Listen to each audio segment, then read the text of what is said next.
देखिए, अपन द्रव्यमान केंद्र की स्थिति ज्ञात करने के अपने सूत्र उसमें पढ़ लिए थे, क्या क्या फॉर्मूले थे। फिर इसमें द्रव्यमान कुछ नियमित आकार के जो पिंड थे उनके द्रव्यमान केंद्र के अपने डायरेक्ट फॉर्मूले लिख लिए थे। अब अपन बात करेंगे दो तीन कुछ एग्जांपल्स अपनी बुक में द्रव्यमान केंद्र पर आधारित जो एग्जांपल्स दे रखे हैं द्रव्यमान केंद्र की स्थिति ज्ञात करने पर, उन एग्जांपल को अपन सोल्व करते हैं। तो पहले अपन बात करते हैं एग्जाम्पल नंबर 7.1, यानी कि 7th नंबर के चैप्टर का फर्स्ट एग्जाम्पल अपन सोल्व कर रहे हैं। देखिए, 7वां जो चैप्टर अपन पढ़ रहे हैं उसका एग्जाम्पल नंबर 1, पहला एग्जाम्पल। वो एग्जाम्पल क्या कह रहा है कि एक समबाहु त्रिभुज के शीर्षों पर स्थित एक समबाहु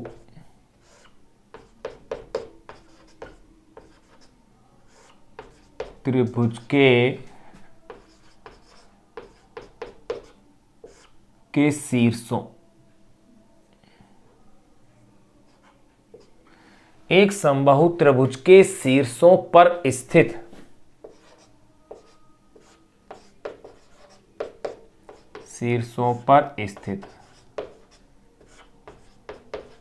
तीन कण या तीन कणों के निकाय, शीर्षों पर स्थित तीन कणों के निकाय,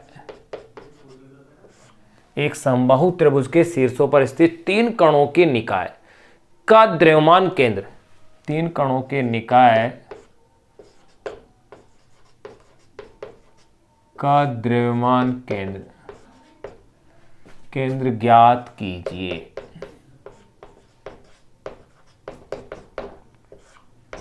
ये अपने पास क्वेश्चन दिया हुआ है, एक समबाहु त्रिभुज के शीर्षों पर स्थित तीन कणों के निकाय का द्रव्यमान केंद्र ज्ञात कीजिए।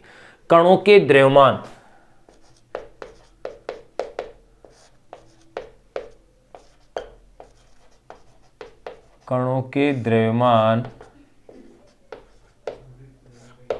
क्रमशः है 100 ग्राम,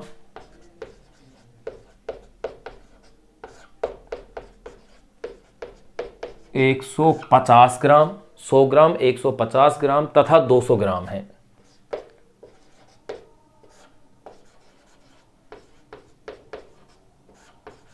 तथा 200 ग्राम, ये कणों के द्रव्यमान अपन को दिए हुए हैं। 100 ग्राम, 150 ग्राम तथा 200 ग्राम है।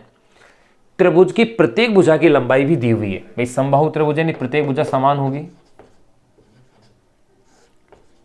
त्रिभुज की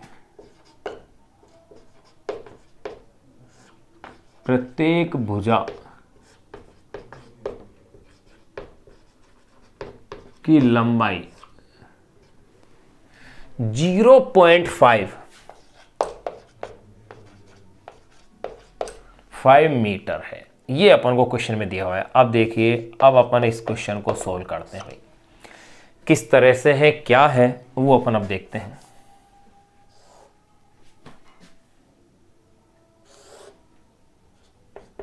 x और ये y और ये है अपने पास इसमें मूल बिंदु। इस मूल बिंदु के जो निर्देशांक होंगे वो होंगे 0, 0। ये समबाहु त्रिभुज बना देते हैं।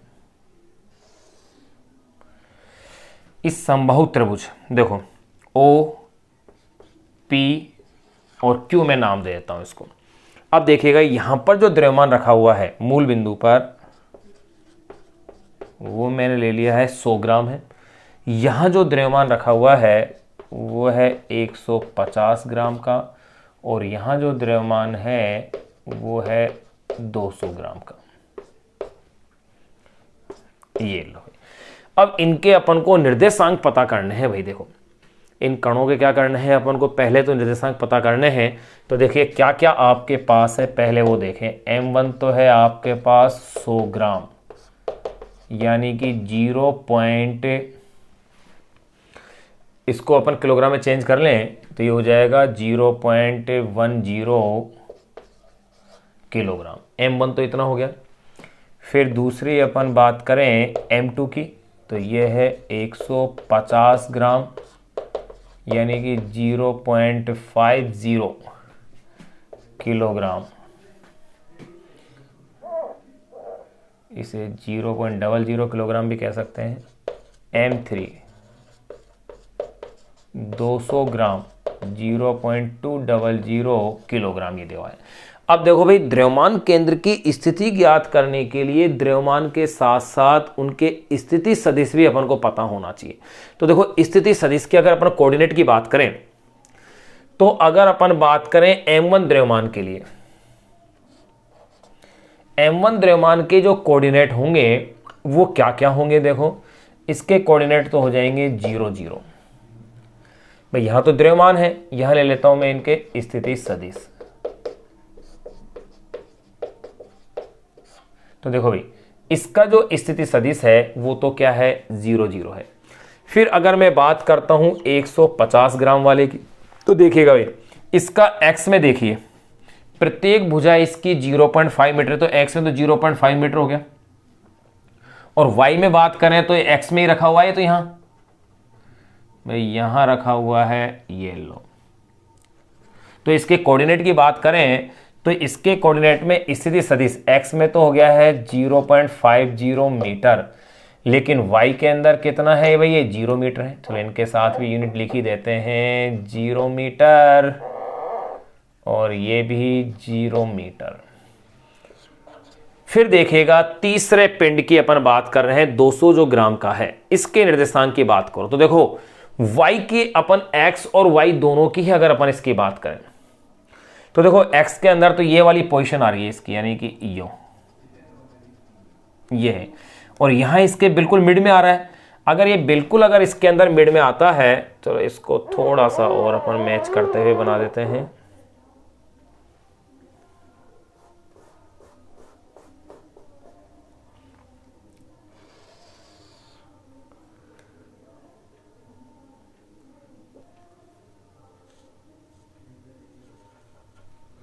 ये लो, ये हो जाएगा 150 ग्राम। इसके अगर अपन कोऑर्डिनेट की अगर बात करें तो देखिएगा भाई, x में तो ये हो जाएगा, ये जो डिस्टेंस आ रही है ये है 0.25 मीटर आ जाएगी एग्जैक्टली। तो 0.25 मीटर, तो x तो है 0.25 मीटर। फिर बात करें y की, यानी कि ये वाली डिस्टेंस, तो ये अपन को फाइंड आउट करनी है। अगर इसे मुझे फाइंड आउट करना है OPQ, और मैं इसे कह देता हूं R, ये लो, तो ये कितनी आएगी? पाइथागोरस थ्योरम से निकाल लो। ये आपको पता है 0.25 है, ये आपको पता है 0.5 है। तो देखो भैया, QR यहां इधर साइड में अपन देख लेते हैं, QR क्या आ रहा है? इसका लंब आ रहा है। तो देखिए, कर्ण का स्क्वायर माइनस आधार का स्क्वायर, कर्ण कितना है? 0.5 का स्क्वायर, और ये 0.25 का स्क्वायर। तो ये लो, 0.5 का फिर स्क्वायर, 0.5 मतलब 1/2 का स्क्वायर, 1/2 का स्क्वायर यानी कि 1/4, माइनस 0.25 1/4 का स्क्वायर यानी 1/16।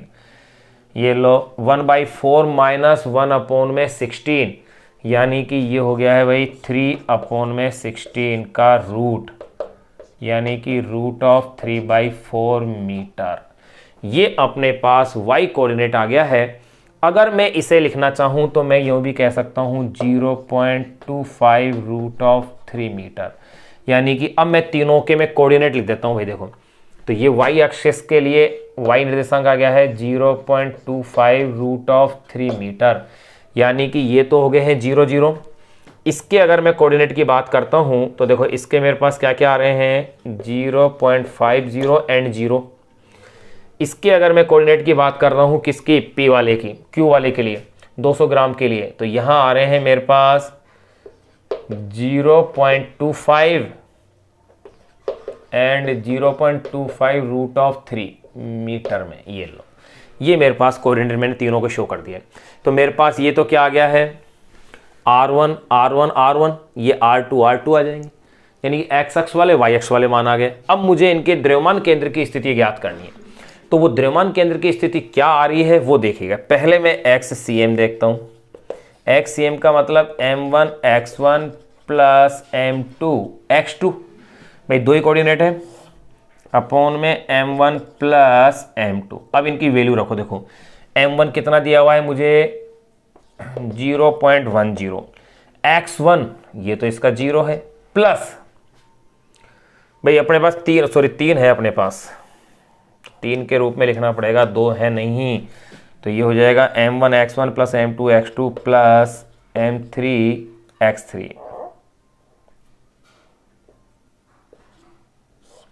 अपॉन में m2 प्लस m3। देखो m1 0.10, इसके निर्देशांक कितने हैं मेरे पास 0, प्लस m2 0.15 इंटू दूसरा इसका x2 देखें अपन, तो ये कितना है 0.50 आ रहा है, कितना है 0.50 प्लस m3 0.20 इंटू इसका x देखो भाई 0.25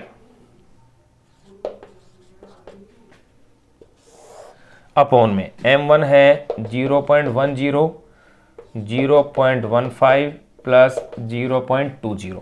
देखिए भाई मैं इसकी डायरेक्ट कैलकुलेट कर रहा हूं, आप इसकी कैलकुलेशन हल करके जरूर देखें।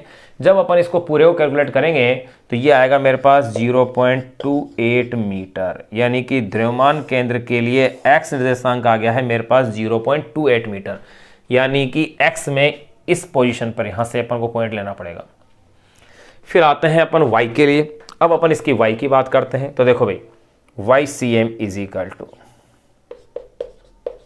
एवं YCM का मतलब M1 Y1, M2 Y2, M3 Y3 upon में M1 plus M2 plus M3। Values put कीजिए। देखो M1 है मेरे पास 0.10, Y का कोऑर्डिनेट इसमें भी 0 है, प्लस M2 है 0.15 इंटू ये है 0 Y के अंदर, प्लस M3 0.20 इंटू Y3 है मेरे पास 0.25√3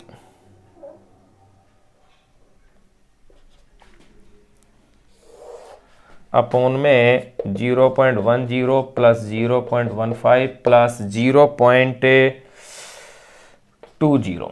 ये मेरे पास आ गई equation. 0.10 into 0 plus 0.15 into 0 plus 0.20 into 0.25√3।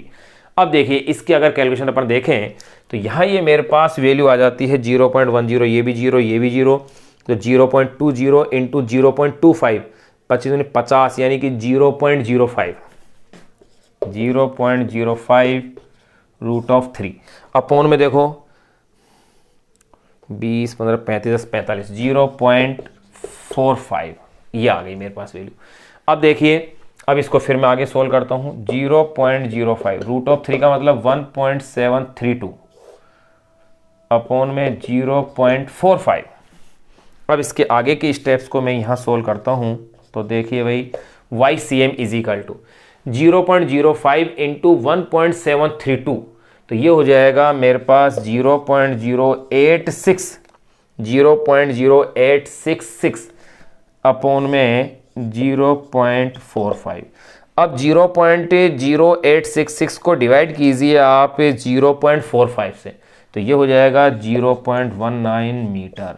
ये लो, ये मेरे पास y की भी वैल्यू आ गई, यानी कि मैं ये कह सकता हूँ YCM is equal to 0.19 metre. मैंने इसको भी पॉइंटों में निकाल लिया है, आप इसे बटे के रूप में भी निकाल सकते हैं आंसर को। मैंने इसको पॉइंटों के रूप में निकाला है।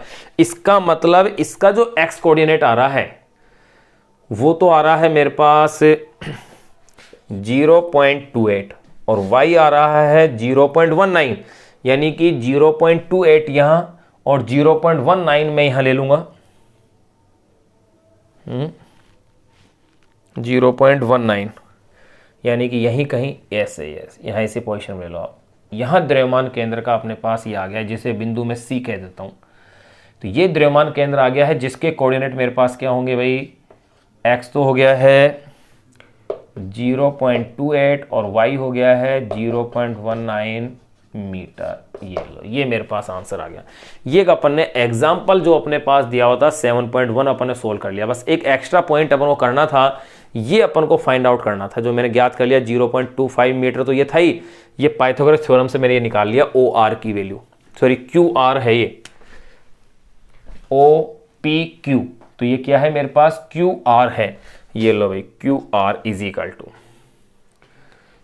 इक्वल टू कर्ण का स्क्वायर, यानी क्योंकि ये वाली जो साइड है ये तो है 0.5 मीटर है और ये 0.25 हो गई, तो इजीली अपने पास कैलकुलेट अपन ने इसको कर लिया है।